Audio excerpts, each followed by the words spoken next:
Joining us now to get a little more insight on the stakes here. They're obviously high for both the president and Kim Jong Un. Let's talk to Walid Phares, our old friend. He's a Fox News national security and foreign policy analyst.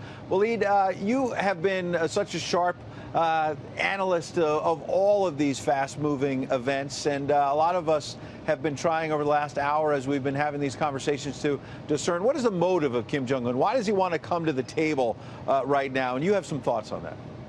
Actually, this is the best question to begin with, what I call the genesis of why the dictator wanted to engage with the United States. I would even go further and say, why did he start his escalation? Remember, lobbing those missiles very close to our national territory? Because there is, I'm assuming that there is a situation inside North Korea that has developed over the past 2 years, which is prompting his actions. Now, that situation, basically, he want to guarantee that he's going to come out as a winner. And probably the situation has to do with the economics of the country. It has also to do with the impossibility for him to sustain the situation. Hence, this summit, I think it's very important for him as well and his regime. And the role of China is really interesting, though it is in the background, I assume. Yeah. Walid, I just want to alert our viewers that on the left side of the screen you can see they're a little shaky. These are live pictures at the palace here in Singapore, where Prime Minister Lee will be receiving the President of the United States in just a couple of moments. You can see official photographers, but also some younger staffers who appear ready to get their own little snapshots of this historic moment, sort of the pregame to this big summit between President Trump and Kim Jong Un. We'll go there live if we see the president in just a moment or two. But in the meantime, I don't want to interrupt your important analysis here, Walid.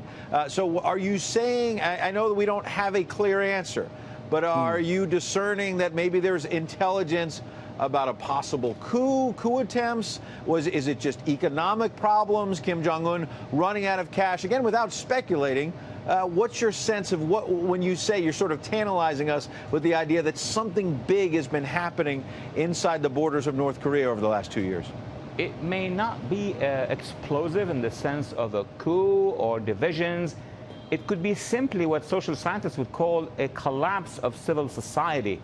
And that is something that no dictator can really confront. What he needs really are important influx of economic aid for the regime to continue, for the institutions to continue. And those who can help him are not just the United States, but also South Korea, China, Japan. So he is heading towards an agreement with the United States.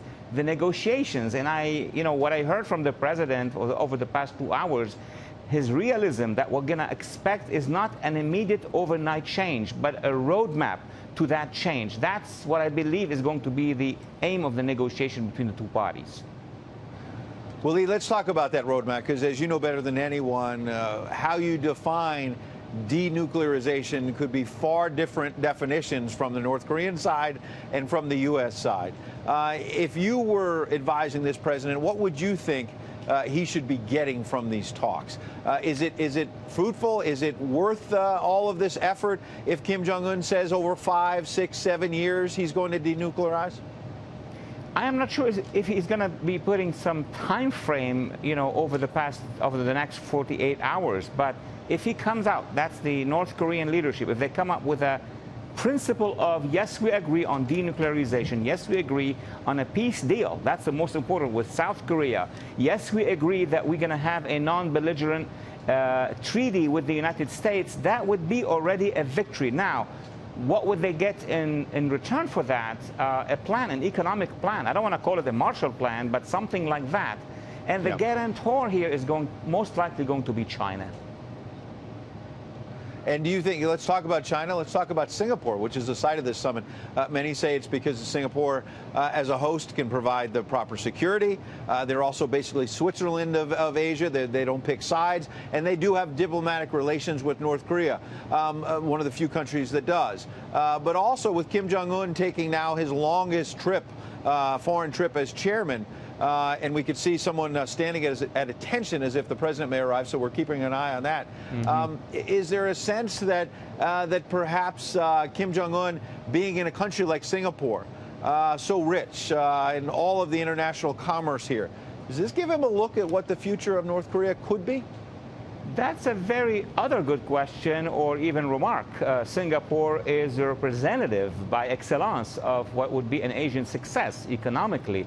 Obviously, China, Hong Kong, South Korea, Japan, maybe deep inside, Kim is looking at those examples, but he knows very well that he will come from -50 to get to 0 in his own country. He needs the basics of infrastructure, of social society, of everything. But to get there, he needs to solve one important point, that his regime is guaranteed. Anything short of that, he's not going to go for. He's not going to go for reforms that would change the regime, at least at this stage. So that will be our guarantee to him. His guarantee to us is going to be the nukes. Walid, last question. What does your gut tell you about how this is going to play out the next day or two? Well, I have a different view. I think most of the negotiations issues were already reviewed by both sides. We're not going to go to Singapore and speak with him not knowing what we're going to talk about. So most of it has been discussed and has been agreed on in terms of principle. Now, the details are important. The way he's going to declare it, the way we're going to accept it or not, that is going to be at play. So are you saying, I lied when I said last question because we're expecting the president any moment, so we're going to go to him live in a second. But the president has been very careful in recent days, you know, Walid, in lowering expectations. Say, hey, folks, it's just round one. I just want to start a dialogue. Is that a public posture when, as you suggest in private, they've actually been working out perhaps a lot more of the details than they've let on? I mean, the visits that took place into North Korea by Mr. Pompeo and by other officials coming to the United States, those have reviewed many of the issues, in my view. Of course, I don't have the exact details of these matters, but I think that the president is cautious, and he's right to be cautious, because we really don't know how this is going to be declared, but we know what are the subjects, or what the subjects are going to be. All right, Walid Phares joining us in the wee hours there on the East Coast as it's just after noon here in Singapore. Walid, no matter what time of day it is, we appreciate your analysis as always. Thank you, Ed.